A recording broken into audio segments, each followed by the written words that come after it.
So, majikan, hari ini kita akan membahas sebuah kasus yang komplit. Karena di sini tuh kasusnya semua tumbuh jadi satu. Ya belum apa-apa udah nyanyi kita. Soalnya di sini memang ada penggabungan antara penculikan, pelecehan dan juga pembunuhan yang dialami sama seorang wanita selama bertahun-tahun. Tapi si wanita ini nggak sadar kalau dia tuh diculik. Lah kok bisa? Apakah dia dihipnotis uya-kuya? Nah, tapi selanjutnya itu adalah kita mau infoin video TCVIP baru kemarin udah tayang tuh hari Sabtu. Mantul, nggak ada video baru lagi. Makanya buat yang mau join bisa langsung klik link yang ada di deskripsi box di bawah. Buat pengguna Android ataupun iPhone misalkan nggak muncul ada tombol join, udah langsung aja makanya klik link yang ada di deskripsi box di bawah ya. Oke, ungger. Oke, ungger.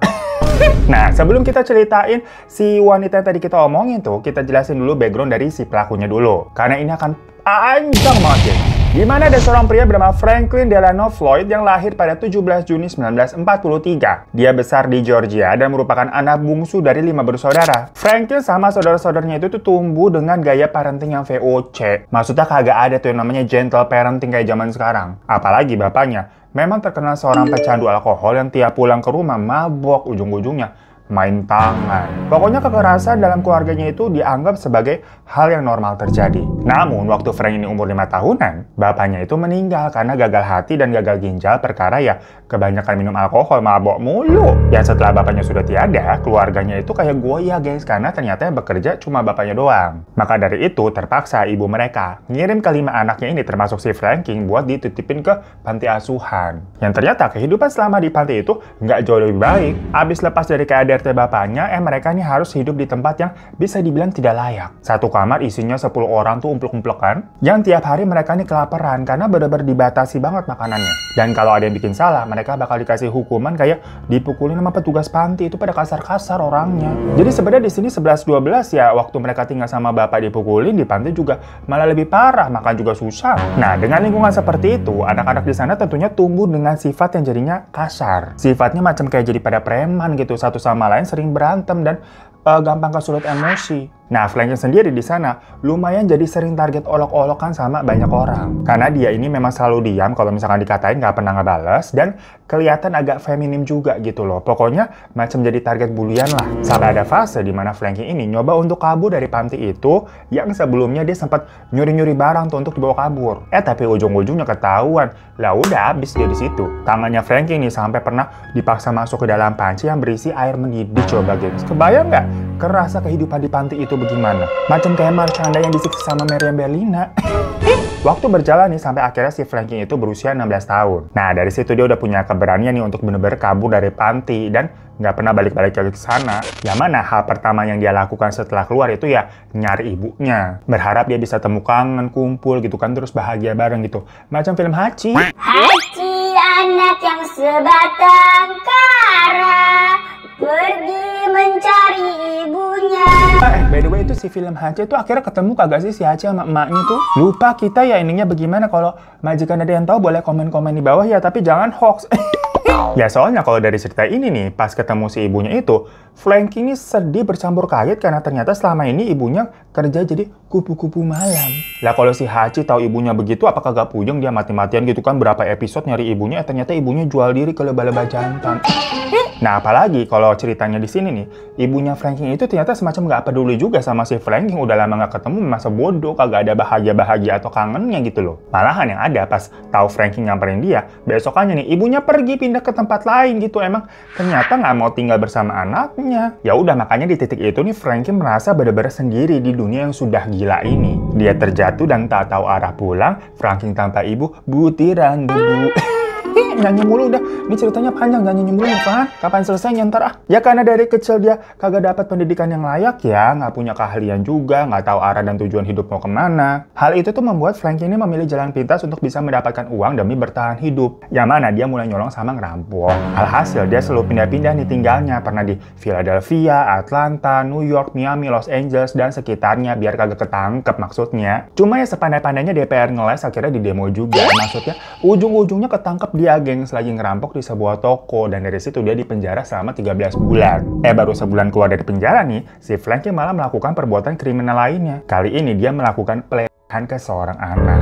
Jadi pas habis sudah bebas dari penjara tuh, Frankie ini nyulik anak usia 4 tahun, dia bawa ke hutan, terus ya diperkaos di sana, ditinggalin aja udah begitu. Lah anak 4 tahun kagak pulang-pulang, apa sih kan dicariin orang tuanya, yang begitu ketemu anaknya cerita nih. Langsung lah Frankie dicari, ketangkap lagi. Atas kasus kedua itu, dia terancam hukuman 10 hingga 20 tahun penjara. Tapi selama lagi nunggu jadwal sidang putusannya itu, Frankie yang sebenarnya udah ditahan di posisinya, bisa kabur dia gengs. Dan begitu berhasil kabur, bukannya ngumpet begitu ya. Karena kan ini jatuhnya buron. Lah dia mah ada aja gebrakannya. Dimana dia tuh nyolong mobil gengs, terus beli pistol buat ngerampok bank. Lah berani banget ya. Yang pas dia lagi melakukan aksinya itu, ya ketangkap lagi.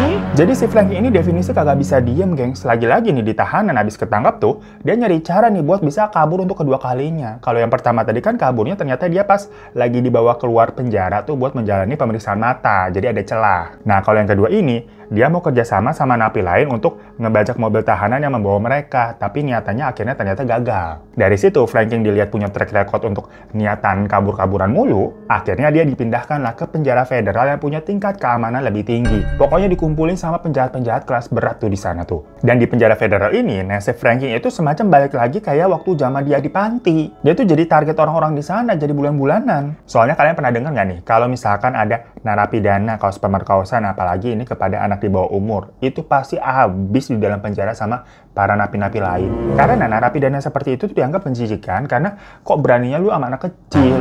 Ya bener aja udah Frankie jadi bulan-bulanan para napi di sana, dipukulin, disiksa, bahkan diperkaos juga secara bergantian sama para napi di sana. Ya sebenarnya cerita-cerita seperti ini bukan hal yang baru ya. Udah sering kita dengar lah hal-hal tersebut tuh sering terjadi di dalam penjara, apalagi ini penjaranya penjara kelas berat yang nggak boleh ditengokin siapa-siapa. Yang mereka mau sama siapa lagi nggak boleh ketemu siapa-siapa. Nah terus gimana caranya Frankie ini bisa bertahan ngadepin semua itu? Jawabannya, mau nggak mau berarti dia harus menerima aja gitu loh, pasrah. Habis mau gimana? Kabur kagak mungkin, ini dari penjara yang ketat banget. Ngelawan juga nggak mungkin ya, ada dia mati digebukin sama napi lain. Jadi ya udah, tiba-tiba si Frankie di situ profesinya ganti kayak ibunya. Macam jadi kupu-kupu malam di dalam penjara, tapi kagak dibayar. Udah digilir aja dia tiap malam gitu selama 10 tahun, gengs. Gila nggak tuh? Hingga akhirnya Frankie dibebaskan pada bulan Januari 1973 pada usia di 29 tahun. Jadi pokoknya udah 10 tahun dia di penjara dan mengalami siksaan seperti itu, segila itu di sana ya. Nah makanya, apakah dari situ endingnya dia akan menjadi tokoh-tokoh di film-film tobat gitu? Ya enggak dong, ini ceritanya panjang. Dimana si Frankie tetap lanjut. Dia lagi-lagi ingin melakukan pelecehan terhadap seorang wanita. Tapi untungnya kali ini si wanitanya berhasil kabur. Jadi ternyata meskipun si Frankie selama 10 tahun jadi kupu-kupu malam buat para napi-napi cowok nih, cuma hasratnya masih tetap cewek juga, gengs. Jadi kebayang tuh gimana tersiksanya dia selama kurang lebih 10 tahun di dalam penjara, tiap malam dipakai sama para napi yang cowok-cowok. Bukannya dia jadi suka loh, karena kalau nolak ya dibogem, dia nggak bisa ngelawan. Ya anyway, wanita yang berhasil kabur tadi tentunya kan lapor ke polisi ya. Tapi pada saat itu, Frankie nggak bisa langsung ditangkap. Dia masih bisa bebas pakai uang jaminan gitulah, karena di sini posisinya si cewek ini kan memang belum diapa-apain juga, baru kayak mau diperkaos. Tapi selama kasus ini sebenarnya masih dalam proses penyelidikan nih, siapa yang benar dan siapa yang salah, tiba-tiba si Frankie hilang.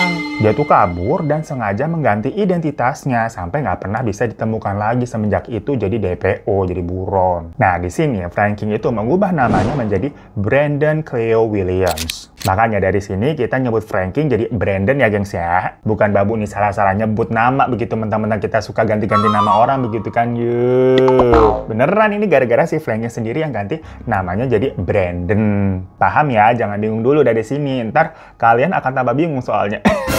Nah, Brandon ini tuh ceritanya kenalan sama wanita seorang janda 4 anak. Namanya Sandy Chipman yang berusia 25 tahun. Ini 25 tahun tapi udah punya 4 anak loh ya. Anak pertama dia namanya Susan Mary Sevakins berusia 5 tahun. Anak kedua Ellison 3 tahun, anak ketiga Amy 2 tahun, dan yang terakhir namanya Philip usia 1 tahun. Rapet-rapet banget emang jarak usianya tuh, kebayang nggak rempongnya si Sandy kayak apa. Berhubung Sandy ini kenalnya sama Brandon yang istilahnya bersih dari catatan kriminal, karena kan ini identitas baru ya, masih bersih. Sandy nggak tahu kalau Brandon ini sebenarnya adalah si Franklin. Jadi ya pada saat itu si Sandy percaya-percaya aja sama si Brandon. Malahan dia melihat si Brandon ini macam kayak pangeran berkuda putih yang datang untuknya. Ujung-ujungnya mereka menikah. Awalnya semua baik-baik saja. Hubungan rumah tangga juga berjalan normal untuk sesaat. Tapi berhubung Brandon ini kan basicnya psycho.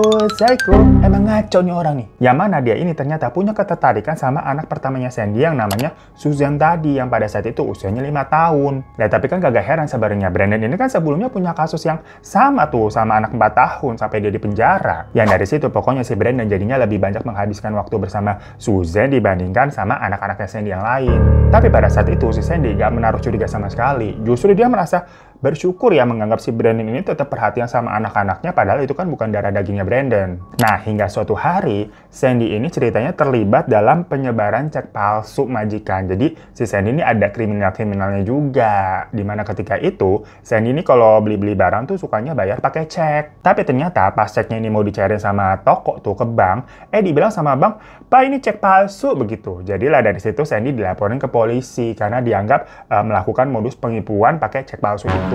Yang atas kasus ini si Sandy dipenjara 1 bulan, gengs. Ya dibilang sebentar nggak juga, dibilang lama tapi enggak ya, 30 hari kan sebulan tuh. Keluar dari penjara, Sandy balik ke rumah dong. Ya tapi kok pas sampai rumah nggak ada siapa-siapa gitu, pada kosong. Suaminya si Brandon sama anaknya maksudnya nggak ada di rumah. Waktu itu Sandy mikirnya mungkin mereka lagi jalan-jalan keluar. Tapi kok ditunggu sampai malam kagak pulang-pulang juga. Sampai besoknya masih kagak pulang. Baru dah dari situ si Sandy lapor ke polisi. Karena dia nggak tahu lagi harus nyari suami dan anak-anaknya kemana nih selama sebulan pergi penjara tuh. Dan pas dibantu di tracking sama polisi, baru diketahui kalau ternyata rekeningnya Sandy udah dikuras abis sama Brandon. Dan anak-anaknya Sandy ini berada di sebuah panti asuhan yang ada di negara bagian lain. Jadi jauh. Yang mana sama si Brandon, anak-anaknya Sandy ditaruh di panti itu. Ya Sandy gimana pun juga sebagai ibu ya, berusaha gimana caranya mengambil anak-anaknya lagi. Intinya nyamperin lah ke panti itu dan berhasil tuh menemui 2 anaknya, yaitu Ellison sama si Amy. Karena anak yang pertama sama yang paling terakhir tuh ternyata nggak ada di panti itu. Yang singkat cerita, setelah pencarian lama, ternyata anak yang terakhir yang namanya Philip, anak bontot tuh ketemu. Dia itu dikasih ke orang pribadi gitu untuk diadopsi, jadi bukan ke panti. Makanya hal itu tuh membuat si Philip ini sulit dilacak karena proses adopsinya berarti nggak resmi ya. Cuma ujung-ujungnya ya Philip udah ketemu nih. Berarti kan tinggal 1 anak lagi tuh, anak pertama si Susan. Yang kalian udah pasti bisa nebak lah si Susan kemana. Ya dibawa masih Brandon kan. Brandon emang demen, suka. Tapi ternyata mereka nih nggak bisa ditemukan karena lagi-lagi Brandon mengganti identitasnya dan juga mengganti identitas untuk Susan juga. Jadi dari awal nih nama aslinya kan Franklin, terus ganti nama jadi Brandon. Sekarang ganti nama lagi jadi Trenton Davis, gengs. Ganti skin lagi, gengs. Ini tumpengan mulu kali dia ya. Dan kalau Susan sendiri, nama aslinya kan tadi Susan Mary Sevakins kan, diganti jadi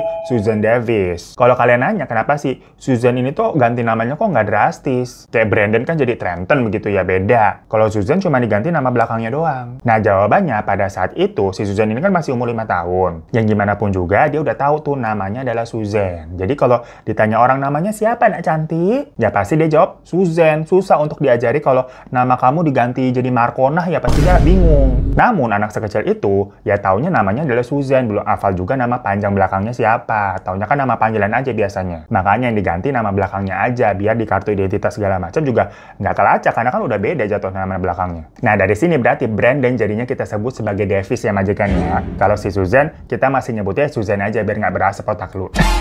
Tapi paham ya sampai sini ya, jangan salah-salahin babu ganti-ganti nama terus. Salahin si Franklin, akak Brandon, akak si Davis begitu ganti-ganti mulu namanya, yuk. Nah pokoknya Davis itu akhirnya tinggal di daerah Oklahoma bersama si Susan kan. Dan di sana Susan juga dimasukkan ke sekolah lokal biasa di daerah situ. Davis ini tuh mengarang cerita ke orang-orang kalau dia itu adalah duda anak satu nih karena ibunya Susan sudah meninggal. Nah, untuk Susan sendiri yang pada saat itu berusia 5 tahun, selain dia nggak ngeh nama belakangnya telah diganti, karena kan dia taunya nama panggilannya aja tetap Susan kok. Dia sendiri mengira ibunya memang sudah meninggal, karena kan sempat nggak ketemu sebulan perkara si ibunya di penjara, nggak ada kabar. Nggak ditengokin selama sebulan itu. Jadi dia menganggap ya, Davis ini beneran ayahnya yang membawa ke tempat lain aja udah. Namanya anak kecil kan gampang didoktrin. Dan selama tinggal bersama si Davis, Susan ini tuh mendapatkan penganiayaan juga, gengs, pemukulan dan pelecehan. Juga intinya disuruh harus selalu nurut sama si Davis. Buat anak sekecil itu ya pertama pasti takut, karena kan kalau sama orang tua sendiri ya pasti nurut. Dan yang kedua akhirnya dia tuh menganggap semua hal yang terjadi itu wajar karena dia belum tahu di luar sana dunia itu bagaimana. Namun yang gilanya adalah ternyata si Susan ini juga diberikan ke teman-temannya Davis untuk dipakai barengan. Jadi sepertinya si Davis ini tuh ada trauma atau kelainan ya, perkara waktu zaman di penjara 10 tahun tuh kan dia suka dipakai barengan sama napi-napi lain. Makanya kali itu dia melakukan hal yang sama ke orang lain, yaitu si Susan. Sementara ya tadi Susan karena dari kecil diperlakukan seperti itu, jadinya dia merasa hal tersebut wajar-wajar aja, emang begini kali cara kerja dunia. Jadi dia nggak pernah mempermasalahkan hal itu, gengs. Dia tetap tumbuh menjadi anak yang ceria, punya banyak teman, dan berprestasi pula di sekolah. Heran kan? Jadi di luar nih orang-orang melihat Susan ya normal-normal aja. Padahal kalau di rumah dia mendapatkan perilaku yang seperti itu. Tapi dikira si Susan hal seperti itu pun normal-normal aja. Namun lama-lama hal tersebut dicurigai oleh ART yang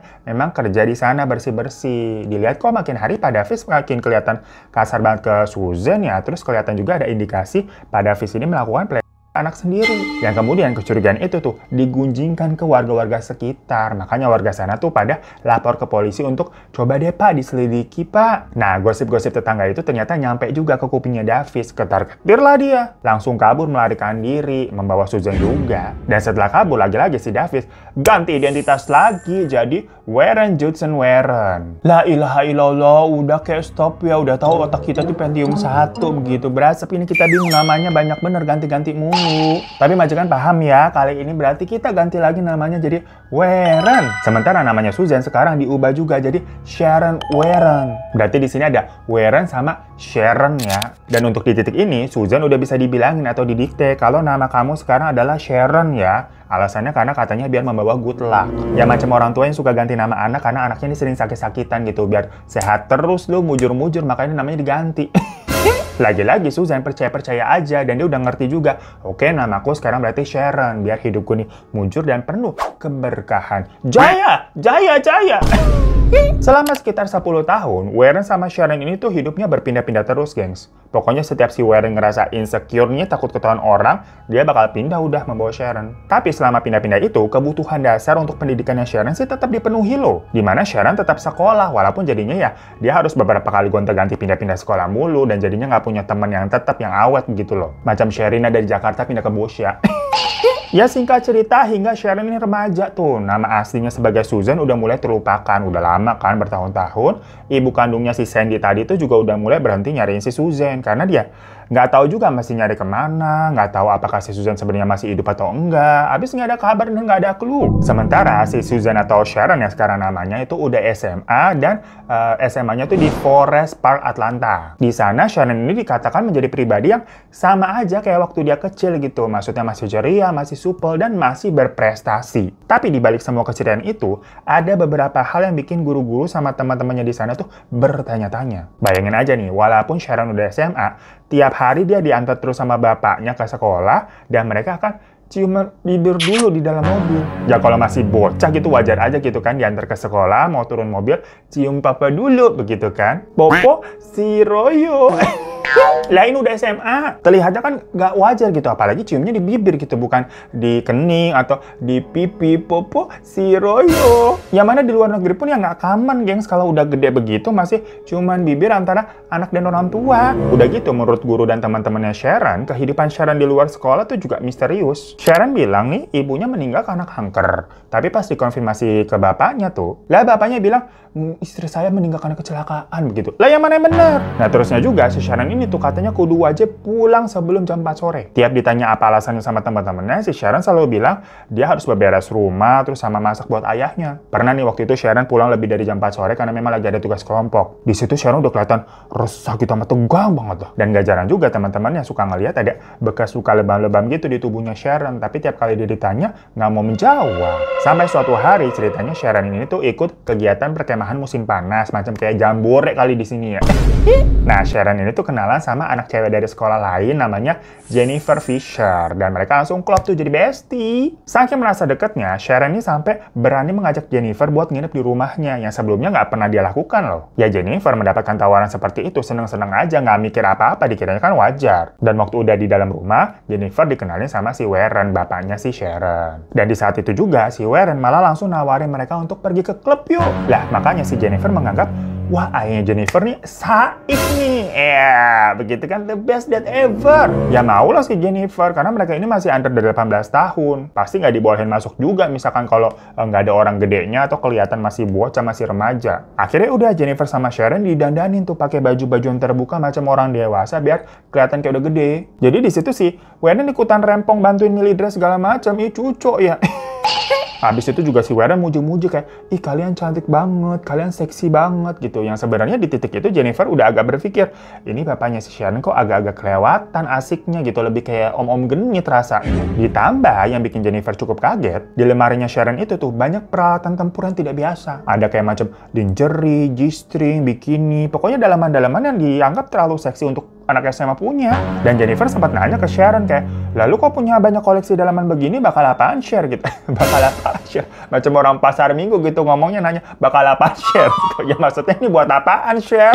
Dijawab sama si Sharon nyantai aja kayak, oh itu ayah gue yang beliin. Lah Jennifer mikir kan, hah gimana maksudnya? Ada gitu, ayah beli anaknya baju-baju begituan gitu, bukannya malah mencak-mencak gitu seorang ayah kalau lihat anak perempuannya pakai hal-hal yang seksi-seksi begitu. Ya cuma di situ Jennifer mencoba untuk mencerna sendiri jawaban dari Sharon tadi. Dia nggak berani nanya lebih jauh, takutnya Sharon tersinggung gitu, dikira kepo banget, banyak nanya lu. Singkat cerita, berangkatlah mereka bertiga ke klub nih. Setelah berhasil masuk tuh, karena dandanannya udah terlihat dewasa dan bersama orang dewasa pula, Warren sengaja tuh ninggalin Sharon sama Jennifer karena niatnya ya udah berhasil masuk nih, kalian have fun lah berduaan aja tanpa adanya dia, maksudnya untuk memberi kebebasan. Lagi-lagi Jennifer merasa Warren nih saik nih. Asik maksudnya kalau gak tahu saik lu. Ya tapi mulai dari situ, banyak nih cowok-cowok yang genit-genit flirting ke mereka berdua kan kayak, pergi tuh sendirian aja nih. Dan di situ Sharon tapi nggak kelihatan risih sama sekali. Beda dengan Jennifer yang itu kan pertama kali digangguin banyak cowok begitu ya, cocok dia begitu kayak risih. Jennifer sampai mikir, wah ternyata si Sharon nih selama ini terlihat kalem di luar, tapi ternyata punya sisi liar juga. Malah dia di rumah punya koleksi lingerie gitu-gitu kan. Sampai bisa ngeladenin cowok-cowok baru gitu yang nggak dikenal, kayak biasa aja, malah seneng. Sampai udah akhirnya tengah malam, si Sharon sama Jennifer ngerasa udah lelah, minta dijemput untuk pulang. Ya udah mereka balik ke rumah. Dan seperti kebanyakan anak-anak yang nginep di rumah teman begitu, mereka kan nggak langsung tidur, namanya juga pillow talk gitu, sleep over, ngobrol lah sampai pagi, curhat-curhat, namanya cewek-cewek, apalagi kan cekakak-cekikikan begitu pasti ya. Nah pas lagi ketawa-ketawa begitu, tiba-tiba Warren masuk nodongin pistol sambil bilang, tidur! Sekarang sudah waktunya tidur, jangan berisik. Dan ditodong pistol begitu, siapa yang kagak kaget? Jennifer bener-bener shock banget. Tapi tahu-tahu si Warren bilang, bercanda girls, lanjutin aja obrolan kalian. Begitu. Di prank ternyata lah, so asik banget tuh bapak-bapak ya. Tapi kan si Jennifer masih shock gitu kan. Kayak, apa sih bapak lu? Dan si Sharon bilang kayak, udah maaf ya, ayahku emang kayak begitu, bercandanya juga agak-agak bikin kaget. Nah dari situ memang sepertinya Warren ini tertarik sama Jennifer. Jadi si Sharon sering tuh disuruh buat ngajakin Jennifer nginep lagi dong di rumah begitu. Tapi Jennifer kan kapok gitu dengan semua kerandoman yang dia alami. Satu malam nginep begitu tuh kayak dak-dikduk naik turun begitu kan. Udah lah gue nginep lagi, thank you so much, I'm sorry, goodbye.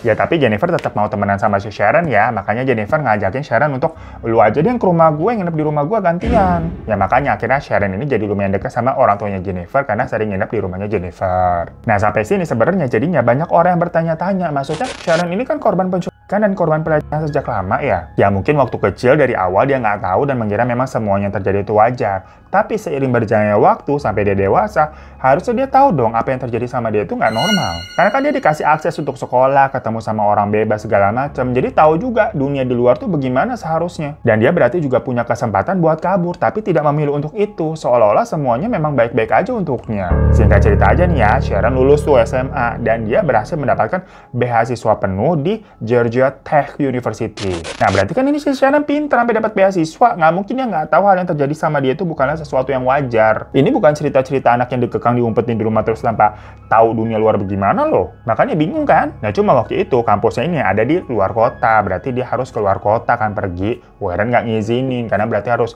jauh dari dia. Tapi si Sharon nggak putus asa. Dia terus tuh merayu dan meyakinkan Warren. Yang pas udah ada tanda-tanda lampu hijau dibolehin sama si Warren, si Sharon malah ternyata hamidun. Ya hamil anak si Warren. Jadinya kehamilannya tersebut tuh membuat beasiswanya gugur, dibatalkan, kagak boleh. Alhasil Sharon gak jadi kuliah dan fokus dengan kehamilannya aja. Yang selama hamil itu ya Sharon cuma di rumah aja. Masalahnya namanya perut membesar gitu kan, lama-lama tetangga sama orang terdekat juga tahu lah. Pertanyaan mereka adalah siapa yang hamilin. Sharon sih bilang ke orang-orang kalau yang menghamili itu adalah seorang cowok kenalan di klub. Tapi orang-orang gak langsung percaya, apalagi si Jennifer tuh. Lah, si Sharon kalau klub aja dianterin sama si bapaknya. Dan orang-orang juga tahu banget kalau Sharon ini selalu under control dari bapaknya. Jadi wajar aja mereka jadi curiga dengan si Warren sebagai bapak. Ya hingga 9 bulan pun berlalu, Sharon ini akhirnya lahiran tuh. Tapi dia memutuskan untuk anaknya ini diadopsi aja sama orang lain. Yang mana ternyata di proses adopsi tersebut sama Warren diperjualbelikan. Istilahnya ya dijual gitu kayak si Philip yang anak keempat tuh, inget kan? Dijual ke orang tua adopsi biar bisa menghasilkan uang. Habis itu Sharon sama Warren pergi lagi pindah ke tempat lain. Ya karena orang-orang makin curiga kalau anak yang dilahirin Sharon itu adalah anaknya si Warren kan. Pokoknya mereka pergi tuh pindah menetap di daerah Florida. Dan di sana si Sharon kenalan sampai pacaran dengan laki-laki namanya Greg Hicks. Entah kenapa dia dibolehin tuh emang pacaran sama si bapaknya. Ya nggak lama si Sharon hamidun lagi anaknya dari si Greg ini sampai ya udah lahiran. Anaknya itu dikasih nama Michael. Tapi dari situ jalan pikiran bapaknya Sharon nih mulai rempong lagi, gengs. Entah dia cemburu atau gimana ya, Sharon ya iya dibolehin melahirkan gitu kan dan merawat anaknya si Michael tuh. Tapi si Greg ini kagak boleh datang, nggak boleh jenguk juga dan nggak boleh terlibat dalam pengasuhan si Michael. Jadi disuruh pergi si Gregnya. Lah, aneh banget ya. Karena si Michael mau diakui sebagai anaknya si Warren. Mumet nggak lu dengernya tuh sama kelakuan si Warren? Tapi semenjak ada Michael nih, Sharon ini jadi merasa punya tujuan hidup baru karena dia ingin melihat si Michael ini tumbuh besar. Ya layaknya sebagai seorang ibu lah. Sayangnya untuk memenuhi kebutuhan hidup mereka semua, Warren ini waktu itu udah nggak kerja karena udah tua. Nah, Sharon yang sebenarnya adalah anak berprestasi gitu kan, bahkan sempat dapat beasiswa tapi gagal karena hamidun, akhirnya dia nekat kerja jadi penari striptease. Bener-bener lika-liku banget ini ceritanya ya. Tapi masih kuat kan kalian ya? Sabar gengs, masih panjang.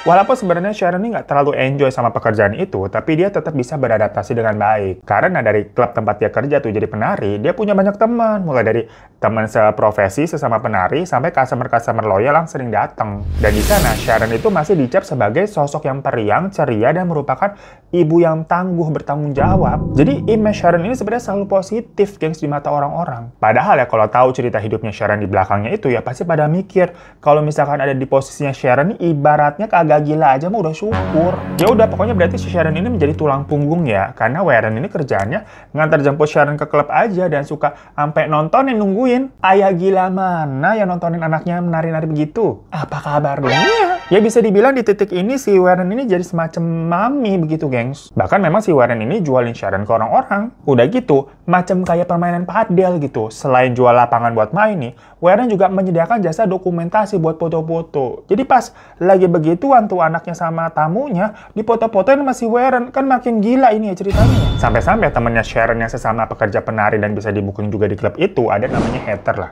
Mulai merhatiin nih kelakuan si Warren kok aneh ya. Dia bilang lah ke Sharon kayak, ayah lu udah gila ya jual anaknya sendiri. Tapi tanggapannya si Sharon lagi-lagi ya, slow aja. Alah udah gak usah diambil pusing, ini bukan masalah besar kok. Udah lama gue emang sering dijual ke mereka. Lah, udah lama sering dijual?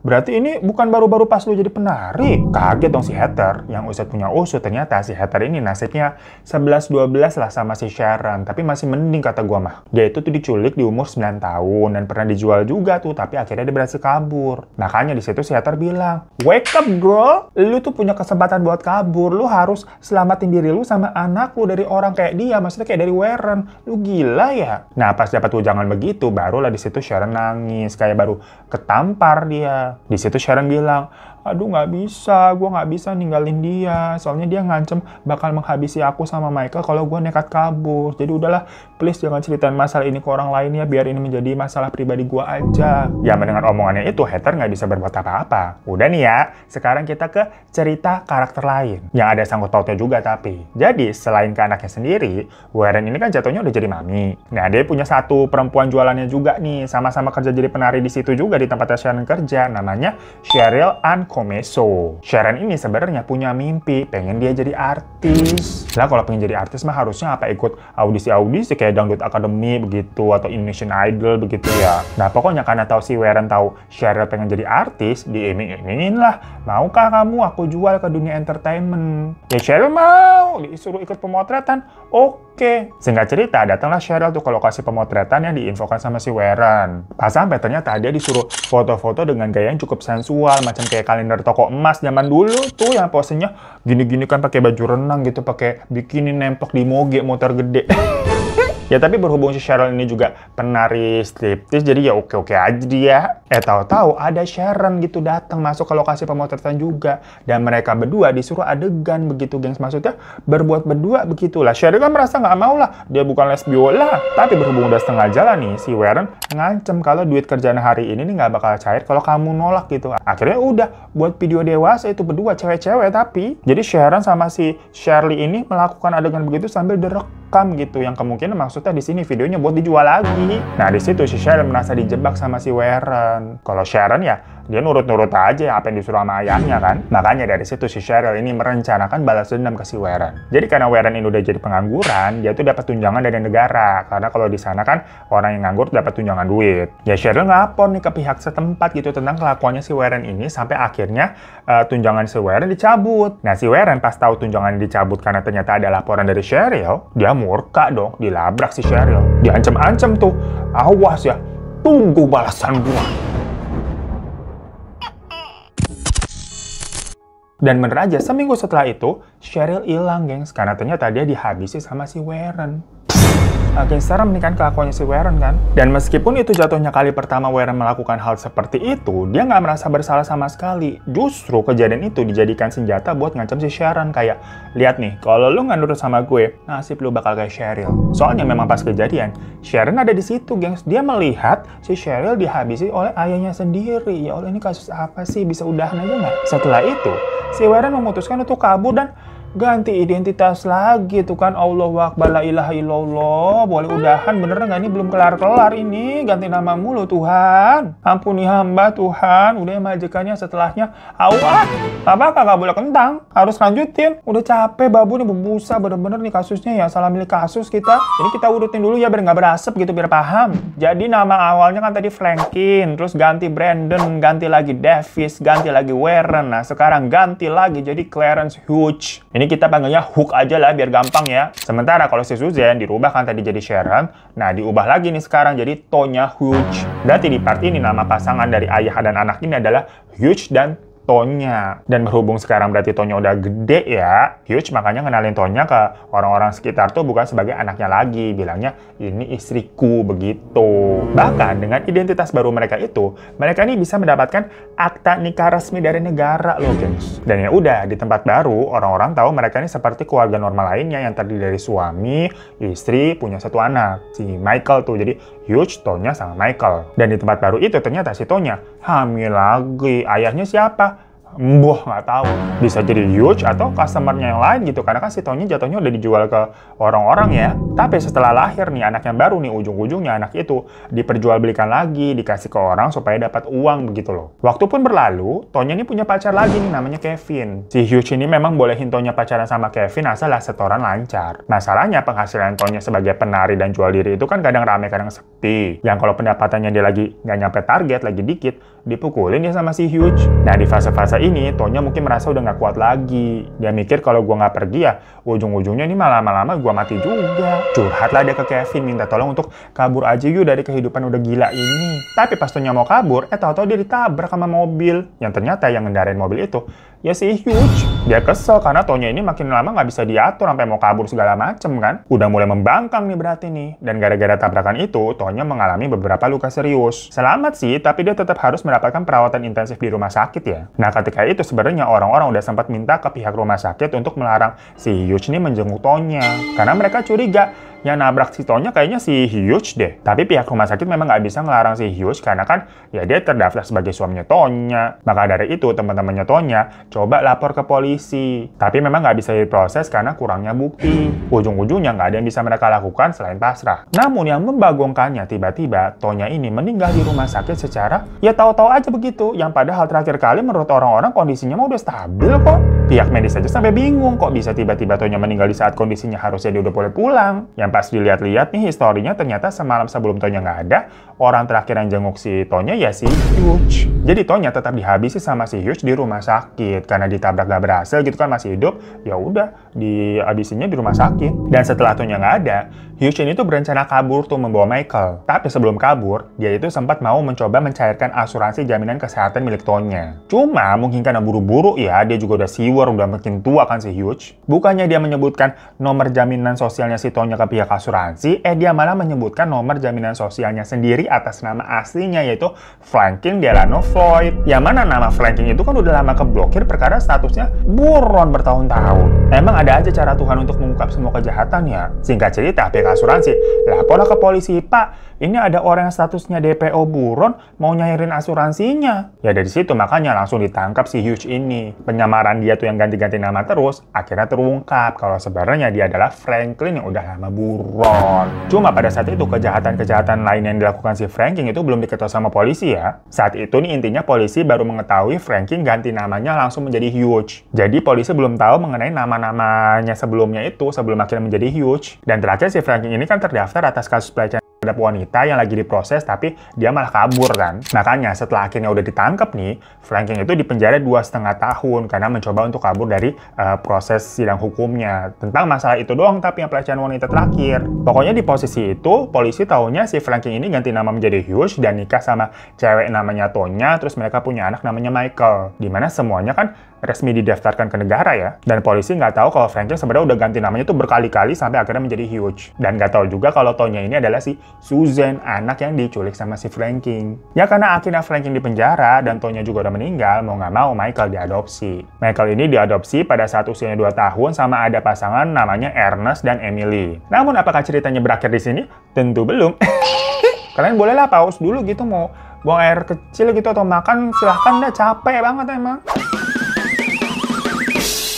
Kalau udah kita lanjut aja lagi, nggak apa-apa lah ya, biar cepet. Sekarang kita penyebutannya balik ke Franklin lagi tuh nama asli ya. Yang mana kan dia di penjara tuh 2,5 tahun, habis itu ya udah bebas dong. Dan habis bebas, dia mendatangi tuh sekolahnya si Michael. Dimana waktu itu usianya Michael udah mau 5 tahun, persis kayak usianya Susan waktu diculik dulu. Ya tadi kan pasti Franklin di penjara, usianya si Michael 2 tahun, terus diadopsi kan. Masa tahanan penjaranya si Franklin 2,5 tahun, jadi pas bebas si Michael udah 4,5 tahun, jalan ke 5 tahun. Datang-datang si Franklin nodongin pistol ke para guru sama murid-murid di sana sambil bilang, kasih Michael ke gua kalau kalian nggak mau gua bikin keributan di sini ya. Ya heboh lah itu satu sekolah. Cuma kan para guru di sana pastinya punya tanggung jawab ya untuk menjaga anak-anak. Akhirnya dicari jalan tengah tuh sama pihak sekolah. Oke, Michael boleh ikut kamu, tapi harus ada 1 orang yang mendampingi ya Pak. Yang akhirnya hal itu disepakati, di mana kepala sekolah sendirilah yang ikut si Franklin dalam membawa Michael. Mereka naik mobil nih, tapi di tengah jalan kepala sekolahnya disuruh turun sama si Franklin. Habis itu ya udah ditinggalin, sementara si Franklin sama Michael pergi aja udah. Nah, kalau kalian pikir Franklin ini nyulik Michael buat dibesarkan kayak si Susan dulu, kalian salah majikan. Karena hari itu adalah hari terakhir orang-orang ngelihat Michael. Dimana setelah itu ya udah Michael menghilang, nggak pernah diketahui lagi keberadaannya di mana. Nah, tapi berhubung banyak saksi mata, karena kan terakhir kali si Michael itu diambil ya sama Franklin dari sekolah kan. Tentunya polisi langsung mencari si Franklin dan dengan mudah juga menangkapnya lagi. Nggak kapok-kapok orang nih kabur, ditangkap ya. Dan ketika proses penangkapannya itu, Michael nih udah nggak bersama Franklin. Setiap kali ditanya, Michael di mana gitu, Franklin nggak mau jawab. Ya akhirnya FBI turun tangan. Dirunutlah tuh histori dari Michael sendiri, ibu kandungnya siapa. Yang ternyata si Michael ini kan anak dari seorang perempuan namanya Tonya. Ditelusuri lagi tuh siapa nih Tonya. Yang ternyata kok si Tonya ini nggak ada daftar istilah keluarganya ya. Karena janggal, baru dari situ kebongkar kalau ternyata Tonya ini adalah Susan yang dulu Franklin culik dari seorang ibu bernama Sandy. Akhirnya kebongkar juga semuanya setelah belasan tahun. Ini cerita ribet banget ya. Penyelidikan atas kasus Franklin ini sendiri pun berjalan lama banget, hampir 2 dekade atau 20 tahun. Bayangin 20 tahun, makanya ini panjang banget ceritanya. Sealot itu, ya semuanya karena si Franklin ini nggak kooperatif. Dia lebih banyak diam, ditanya apa kagak jawab. Lebih gimana ceritanya untuk mengetahui jawabannya kan. Jadinya polisi sama FBI terpaksa nyari semuanya tuh sendiri. Ngumpulin semua bukti-bukti puzzle-puzzle gitu loh satu-satu. Termasuk waktu mereka menemukan foto-foto kecil si Susan nih dengan pose-pose yang sensual yang nggak sesuai buat anak seusianya. Ditemukan juga foto dari Cheryl tuh, gadis yang pernah dilaporkan hilang udah lama juga. Yang baru dari situ satu-satu kejahatannya si Franklin terbongkar. Dan tentunya kasus ini diliput sama media-media ya. Nah, di sini semoga kalian ingat, si Susan itu kan anak pertama. Adiknya nomor 2 sama nomor 3 dititip ke panti. Dan yang bontot yang namanya Philip itu kan dijual ke orang tua untuk diadopsi pribadi kan, bukan ke panti. Nah, orang tua yang beli Philip ini nih, orang tua asuhnya si Philip, itu kan pas transaksi ngeliat si Franklin, ngeliat mukanya bagaimana. Nah, pas dia lihat berita, itu si Franklin. Tapi kalau di media dibilang si Franklin ini kan penculik anak, dimana berarti si Philip ini diculik untuk dijual. Yang ternyata memang kan si Philip ini anaknya dari Sandy. Makanya setelah hampir berpuluh-puluh tahun, akhirnya Philip dipertemukan kembali dengan ibu kandungnya Sandy. Cuma kalau nasib anak nomor 3 sama nomor 4 nggak tahu bagaimana ya, gengs ya. Yang jelas, atas semua kejahatan Franklin yang akhirnya terbongkar satu persatu walaupun lama banget nih ya, dia itu dijatuhi hukuman mati dan telah dieksekusi pada tanggal 23 Januari 2023. Assalamualaikum warahmatullahi wabarakatuh. So, itu majikan kasus yang realnya berlangsung selama kurang lebih 40 tahun totalnya ya. Bayangin 40 tahun ngerangkumnya aja puyeng jadinya. Tapi semoga kalian paham ya dan bisa ngasih gambaran maksudnya ke kalian juga gimana memang rumitnya kasus ini. Tapi sebenarnya kasus ini udah diangkat juga jadi dokumenter di Netflix. Jadi kalau kalian mau nonton lengkapnya dengan versi yang lebih puyeng lagi, begitu bisa dinonton sana. Udah berbusa mulut kita, capek aus ya udahan ya. Assalamualaikum warahmatullahi wabarakatuh.